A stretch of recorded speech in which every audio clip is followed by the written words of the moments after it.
For today's video, magluluto naman tayo ng chicken sisig. Mas mabilis itong lutuin kaysa sa pork at mas affordable din. Kaya kung naghahanap ka ng ipapartner sa malamig mong inumin, tara, samahan mo ako magluto.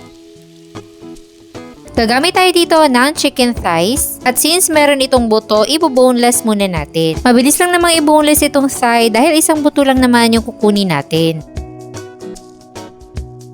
Etong part na to yung pinaka-the best para sa sisig dahil meron siyang mga taba-taba, so hindi magiging dry yung ating sisig. Then, isi-season lang natin to ng konting asin at paminta powder.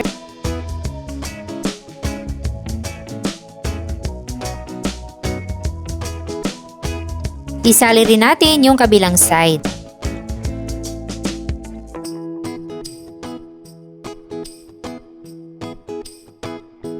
Then, ipiprito natin to sa mainit na mantika hanggang sa maluto.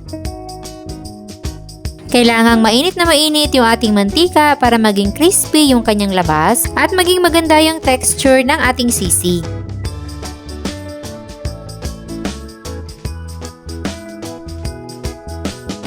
Then, isunod na natin yung iba pang manok at kapag natapos na nating lutuin lahat, ay hiwa-hiwain na natin to sa maliliit na piraso.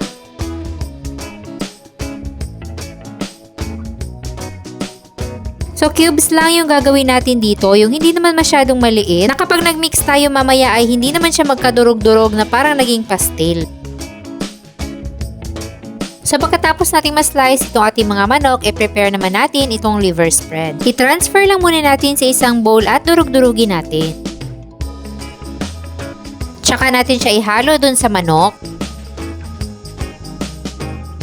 Then, maglalagay na tayo ng sibuyas, sili, at 5 piraso ng pinigang kalamansi. Then, paghalu-haluin na natin yung ating mga ingredients.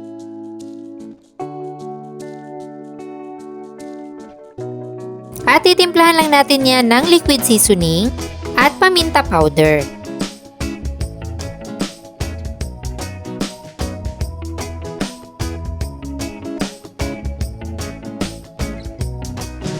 So, pagkatapos natin mahalo itong ating sisig at sakto na rin yung kanyang timpla, nagpainit na tayo ng sizzling plate at lalagyan natin yan ng konting butter. Then, isa lang na natin yung ating sisig meat.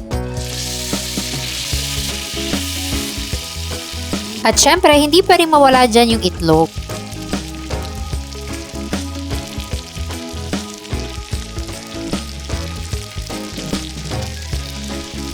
At ganun lang kadali at kabilis, meron na tayong masarap na pang-partner sa ating malamig na inumin.